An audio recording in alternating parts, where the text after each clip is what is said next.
What were your thoughts of the documentary part two? Well, I think in the first part, everybody kind of got the understanding that Armstrong, outside of his persona on the tours, working for ESPN during that time, I knew he was difficult to deal with. He had said last night that he had shut out ESPN at one point in 2004. I remember I had worked on Outside the Lines a couple times, and I wasn't great friends with Jeremy, but I knew his father and I knew him pretty well. And Jeremy was one he was closest to. So if he was going to shut out Jeremy, he would shut out everybody. And then Jeremy explained how he called him and that he was willing to talk about some of the things, especially at that time he was dealing with some of the effects of what Greg LeMond had said, he had grown up a hero, Greg LeMond, who won the Tour de France in the late 80s, probably one of like the most exciting Tour de France that they had back then. But I think what the frustration was, at least for me back then, is no one cared about the Tour de France. It's a really hard event to cover. It's very confusing if you don't know cycling, which most of America doesn't. And to have this all of a sudden interest because of Lance Armstrong and everything that he was involved in, he was just like, when he talks about how he was in the same class as LeBron James and Jordan and Tiger Woods, like he really was back then. He was bigger than the sport. To me, I understand he was bigger than the sport, and I understand the undertone of what they're trying to bring into this documentary with the PEDs. Lance Armstrong has come out and said that he has spoken to his son not to take PEDs, but this is a guy that has been lying to the sport for almost 12 years. This guy was cheating. He was going on his bus. I mean, the stories were coming out that he was going on his bus and he was getting transfusions on his bus and then riding in the Tour de France's. I think he won 4 or 5 Tour de France's in a row. He won 7 in a row, if you believe it, from 99 to 2005. 7 in a row. I mean, it's ridiculous. And to win 1 or 2 times in your career is sensational. This guy won 7 in a row. What are your thoughts? I mean, you're a person that had cancer. And you fought it and you won. Lance Armstrong, which a lot of people have forgived him because of all the stuff that he's gone through when it comes to cancer. But again, looking at the big picture of what he did, I mean, he really cheated the sport and he cheated his fans on what he won. What are your thoughts to the whole cancer situation with Lance Armstrong and him as a professional bike rider?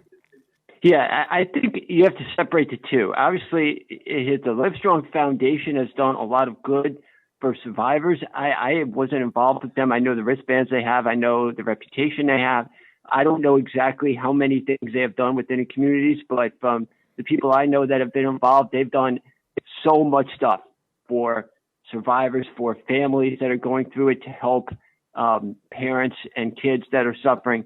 That part of it is real. So you got to separate that from Armstrong's actions, which I think if he dopes, everybody was doping. So that's something, as far as even with steroids, it's something you could understand. What I have, my biggest problem with him is the lives he destroyed with those lies, because he wasn't enough for him to just say, leave me alone. You don't know what you're talking about. He went after people and he ruined reputations. He ruined the lives of reporters, of friends, of colleagues, because he was defending what he knew was a lie. That's what I have the biggest problem with. And it still seems like he doesn't. There was a time where they asked him a question last night, what do you regret the most? And there were 2 people that he called out as far as things that he did that went too far in his mind in his attacking other people. But I think when you look at the overall scope of what he did to hide those lies, that to me is what you can really hold against him. Obviously everybody needs to be forgiven, but he himself doesn't forgive, as one of the other American fighters, Floyd Landis, who he hates with a passion. So when you're not showing forgiveness yourself, you can't expect forgiveness back. And I don't really think he does. And the other thing is, I don't really think it bothers him. What you've come to understand about Armstrong is that overall he's a jerk. And you could see that going back to his days when he was a kid, the guy was a jerk. And I don't think much of that has changed. And that's really what stands out overall, is he's won his races. He did what he had to do. And as far as the lives he's destroyed, he understands to a point, but not to a point where it seems to really affect him enough. I think it does with some people, but not with all. Do you think the gap maybe between when he actually was dominant from that 99-05 stretch that you mentioned and the gap that it was reported that he ended up getting caught, and like you were saying, he was faking everything, he was lying to the media a lot of the time. What do you think is that contributed to it being an international thing? Maybe they weren't testing as much for PEDs until later on because it was more of an American sports kind of thing. I mean, because I was one of the guys that had the Livestrong bracelets for a while. I knew who he was. I didn't really know what the whole driving force was until later on, but I had a lot of those bracelets. And again, I didn't really watch him, but I knew who he was. He was a big name. But then all of a sudden, it seemed like he was just like, it seemed like in 2011 he was just such a fraud for a while for all things he was saying. So what do you think is the biggest reason for the gap, I think, really, in the way of thinking? Well, I think that first of all, everybody was captivated by his story. I read his book. His book was very inspirational. Outside of the doping, just the story of how he survived stage 4 testicular cancer. He was dead. He was a dead man walking. And somehow he managed to survive that. I know how much damage chemotherapy, radiation does. And to have it so advanced that it's in his brain and in his lungs. And I mean, it's amazing he survived that. He only had like maybe 5% to survive. So that itself was an amazing story. And I think that does not get taken away because of all the other things he did. The fact that he survived, to me, is a miracle, and it's a testament to his will to survive. Okay. But you have the downside of that. And I think that's the fact that he will succeed up to do anything. And he went beyond what most of the riders were doing. He wasn't afraid to dope at the levels he was. But when it came back after he had retired, he fought these. He knew he was lying when he was going through the races, and that's one thing. But then afterwards, to go after people who had come at him, that is, it doesn't matter how many years go between, because they never really let it die. They knew something was up, and then when Landis won the year after when Landis was caught, I think everybody knew. It was just a matter of how could they get proof.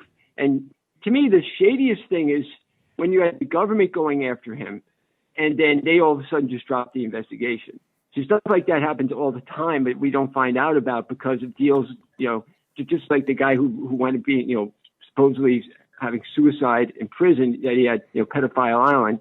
When the powerful is involved, I think there were a lot of people protecting Lance Armstrong. He's not going to be prosecuted like ordinary people would.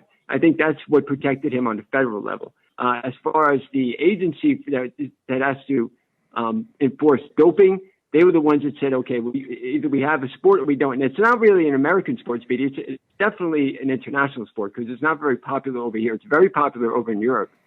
But I think that was why we saw so much of a gap, is because for the sport's sake, they knew that all the racers that were involved, if this came out, this was really going to blow up the sport, and it did. Yeah, I was saying more because it's not an American sport, that maybe why it didn't blow up in terms of using the steroids like it does in American sports. We know he doesn't miss because he has 5 children. So cancer over there or having 5 kids, it doesn't really matter to me. I mean, this guy still has 5 children.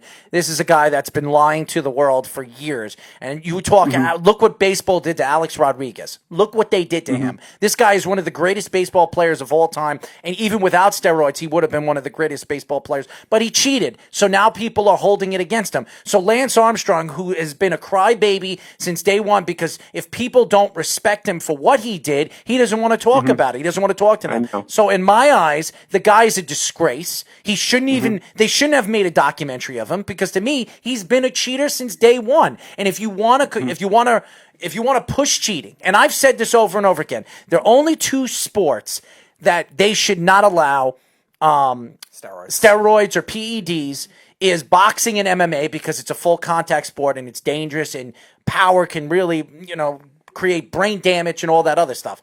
As far as I'm concerned, if it was legalized, I wouldn't be complaining about it. But to me, for this guy to go out there and throw people under the bus, ruin people's careers, just like somebody on the Milwaukee Brewers did. Yep. And you know what I'm talking about, okay? That's right. and him throwing people under the bus, and they lost their jobs, and he still to this day claims he wasn't doing steroids, and if he was doing steroids, he didn't know about it, which I think is a crock of you-know-what.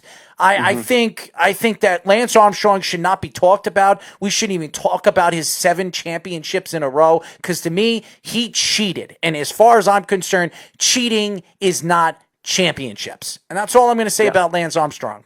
I'm just sick and tired of watching these documentaries. There are a lot of people who feel the way you do, Errol. There are a lot of people who feel the way you do. He's an obnoxious, mean SOB.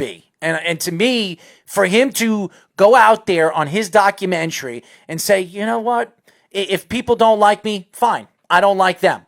For him to say that when people actually were rooting you on, when you had cancer, wearing your bracelets, wearing your shirts, paying your organization for buying those shirts, and who knows what you were doing with that money, probably stealing it, knowing him, the obnoxious person that he is, and doing transfusions in his bus while the Tour de France was going on. It's an absolute mockery. He was getting more steroids with the money. He's an absolutely an obnoxious man. He doesn't belong in the sport. He shouldn't be speaking for the sport, because to me, everything that we've seen with Alex Rodriguez, I don't care what anybody says.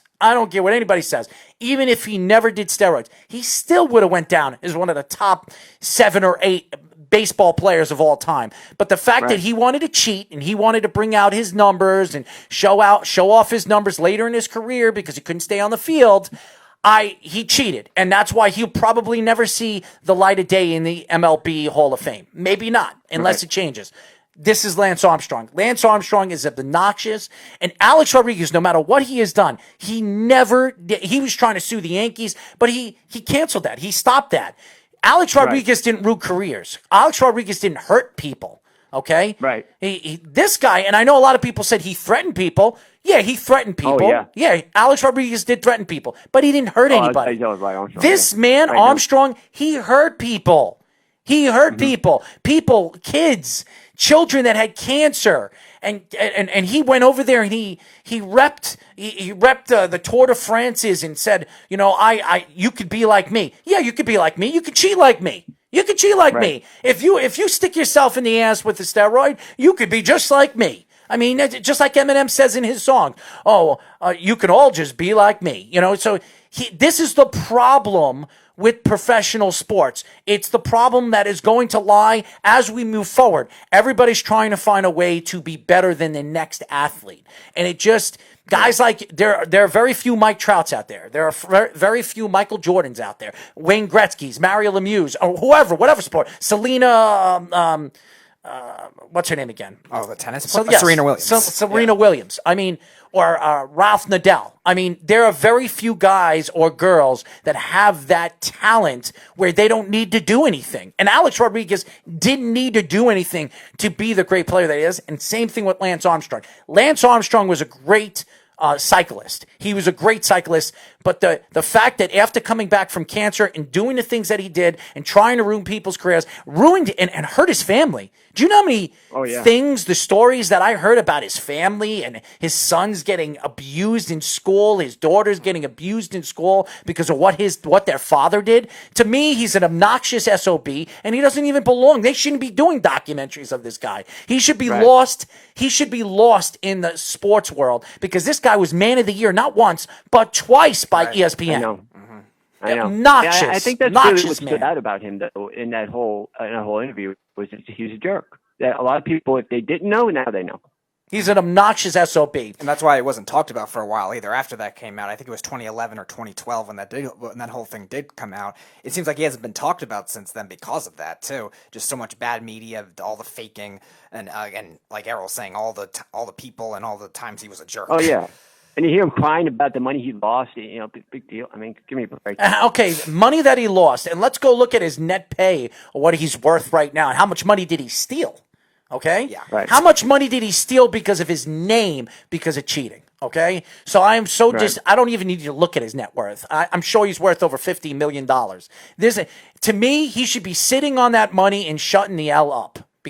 And I say L because I'm not going to mention the word. There's another word where people probably know what I'm talking about. He is a loser, okay? That man is a bum.